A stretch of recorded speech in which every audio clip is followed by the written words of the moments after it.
दोस्तों, तुर्कों के बारे में हम भली भांति जानते हैं। तुर्कों का नाम आते ही आंखों के सामने खून ही खून दिखने लगता है और कानों में चीख पुकार की आवाजें सुनाई देने लगती हैं। अब चाहे वो तुर्क भारत में हो या फिर ऑटोमन एम्पायर के क्षेत्र में हो। कई लोग कहते हैं कि ऑटोमन एम्पायर ने ही तुर्कों की नींव रखी थी।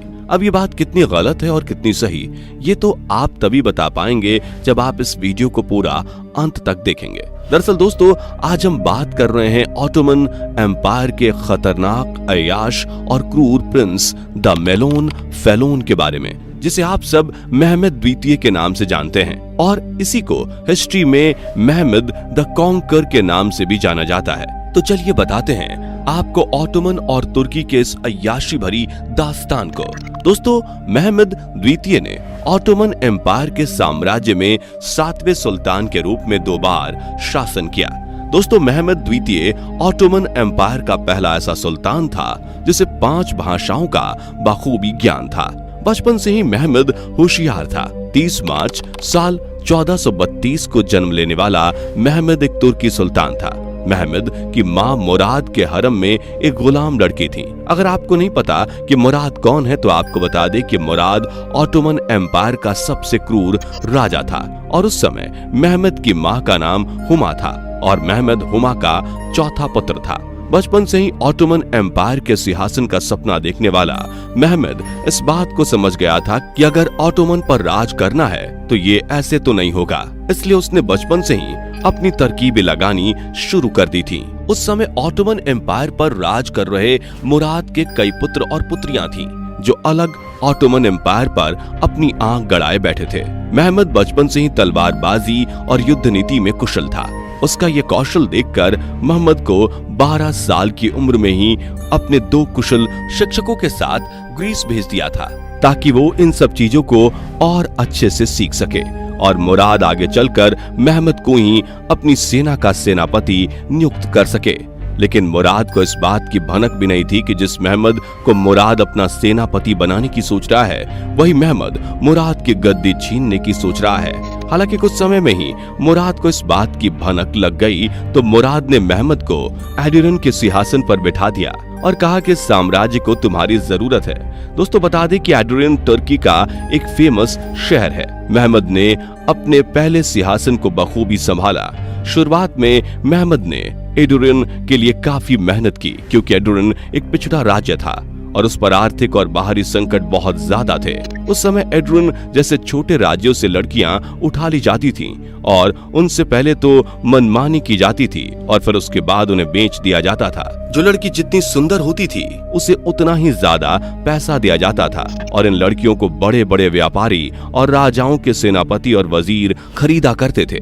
कुछ लोग तो इन लड़कियों से अपना घर का काम करवाने के लिए इन्हें खरीद लेते थे तो कुछ इन्हें अपनी हवस मिटाने के लिए खरीद लेते थे। एडुरन में उस समय माहौल बहुत ज्यादा खराब था। कोई भी लड़की या औरत अपने घर से बाहर नहीं दिखती थी। वहाँ के हाल तो ये थे कि लोग बूढ़ी औरतों को भी उठाकर बेच देते थे और उन्हें भी लोग खरीद लेते थे। उस समय इन सारी समस्याओं से लड़ना ही वहाँ के लोगों के लिए बहुत हिम्मत की बात थी। एड्रेन में उस समय पारसियों का बोलबाला था और इतिहास में भी इस चीज का खास जिक्र मिलता है कि ऑटोमन एम्पायर केवल पारसियों से ही डरता था, क्योंकि पारसियों में आपसी मतभेद कितना भी हो, लेकिन जब बात पारसियों पर आती थी तो वो सब एक हो जाते थे और मिलकर दुश्मन का सामना करते थे। ऐसा ही कुछ तब हुआ जब महमद ने एडुरन में हो रही महिला तस्करी पर फरमान जारी किया। ये फरमान कुछ ऐसा था कि अब एडुरन की लड़कियां और औरतें घर से बाहर नहीं जा सकती हैं। ऐसा इसलिए क्योंकि जब लड़कियां घर से बाहर किसी काम के लिए निकलती थीं, तभी उन्हें उठा लिया जाता था। इस फरमान के बाद एडुरन के आसपास के इलाके में कुछ संदिग्ध लाशें मिलने लगीं। ये लाशें उन्हीं लोगों की थी जो लड़कियों को उठाते थे। ये सारे कत्ल महमद द्वारा करवाए गए थे। महमद के द्वारा ये एक बड़ी जीत थी। महमद का एक सपना था कि वो कॉन्स्टेंटिनोपल यानी कि रोमन एम्पायर की राजधानी को एक महान राजधानी के रूप में देखना चाहता था। कुछ दिनों तक तो सब कुछ शांत रहा, लेकिन 1444 में अपराधियों की एक बड़ी सेना ने डैन्यूब नदी को पार किया और एड्रीन में ईसाई और हरूफी संप्रदाय के लोगों को आपस में भड़का दिया। इसके बाद एड्रीन में एक खतरनाक माहौल हो गया। हर तरफ मार काट, आग का मंजर था। लड़कियों और औरतों की इज्जतें लूटी जा रही थी, लेकिन मोहम्मद को समझ में नहीं आ रहा था कि क्या किया जाए। कुछ समय बाद मोहम्मद ने अपनी सेना को इस बात का आदेश दिया कि वो एड्रीन की सीमा पर खड़े हो जाएं और बाहर से आने जाने वालों को जान से मार दे।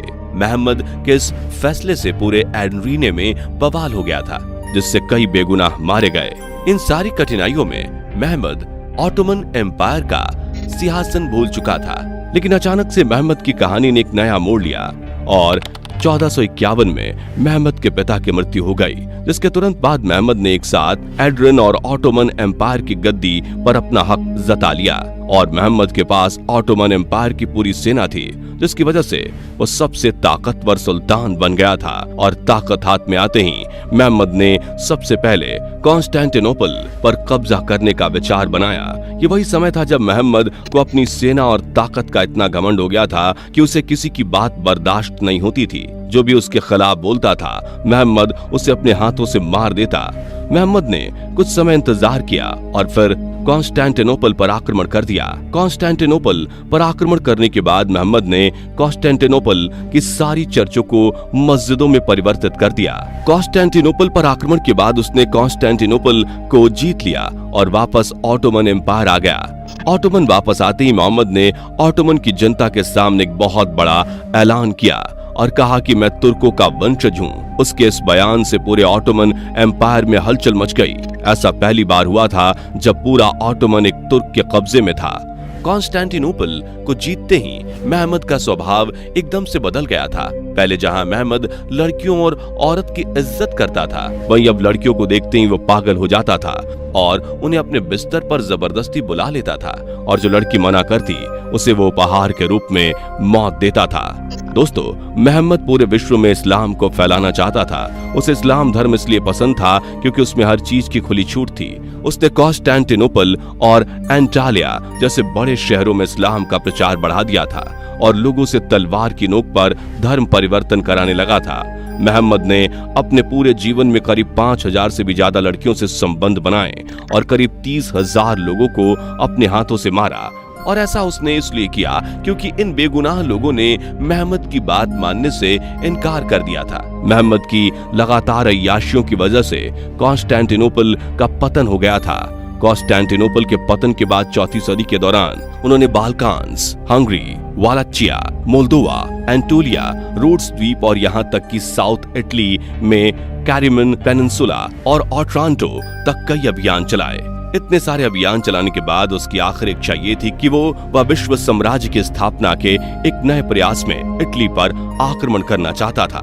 उसने अपने इस अभियान की शुरुआत भी कर दी थी और एक मीटिंग के लिए उसने अपने हर बेहतर सिपाही और वजीर को अनातोलिया के सबसे शानदार महल में बुलाया और वहां पर मोहम्मद ने उन सभी के लिए दूर देश के पकवान, ऊंट का गोश्त, घोड़े का गोश्त, शाही चिल का गोश्त और मनोरंजन के लिए बड़े बड़े देशों से खूबसूरत लड़कियां भी मंगवाई थी।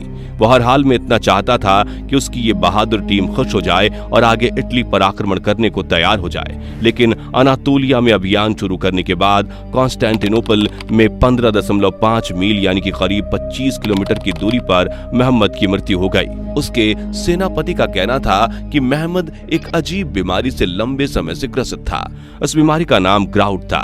कहते हैं कि मोहम्मद को अपने अंतिम दिनों में इस बीमारी ने बुरी तरह से प्रताड़ित किया था, लेकिन कई इतिहासकारों की माने तो उसे जहर दिया गया था जिससे उसकी मृत्यु हो गई थी। मृत्यु के कुछ दिन पहले ही उसके सबसे बड़े बेटे के साथ उसके संबंध बहुत तनावग्रस्त हो गए थे, क्योंकि उसका बड़ा बेटा बायजिद हमेशा उसके आदर्शों का पालन नहीं करता था, जिसकी वजह से मोहम्मद ने उसे सुल्तान नहीं बनने दिया था। दोस्तों, मोहम्मद की अय्याशियों की वजह से राज्य को एक बड़े घाटे का सामना करना पड़ा था, जिसकी वजह से आम जनता से कर की मांग बढ़ा दी गई थी और उसके शासनकाल के अंत में पूरे देश में व्यापक असंतोष हुआ और फिर उसने एक बड़ा ऐलान कर दिया था। मोहम्मद ने करीब 20,000 गांवों और खेतों को गरीब लोगों से छीनकर अपनी सेना के लोगों में बांट दिया था, जिसकी वजह से गांव वालों ने भी उसके खिलाफ विद्रोह कर दिया था। इसलिए जब मोहम्मद की मृत्यु हुई थी तो ऑटोमन एम्पायर के लोग को कुछ खास तकलीफ नहीं हुई थी। तो दोस्तों, मोहम्मद द्वितीय पर हमारी आज की ये पेशकश आपको कैसी लगी, नीचे कमेंट करके जरूर बताएं। जाने से पहले वीडियो को लाइक शेयर जरूर करें और ऐसी ही और वीडियोस के लिए चैनल को सब्सक्राइब करके बेल नोटिफिकेशन को भी जरूर ऑन कर लें। धन्यवाद।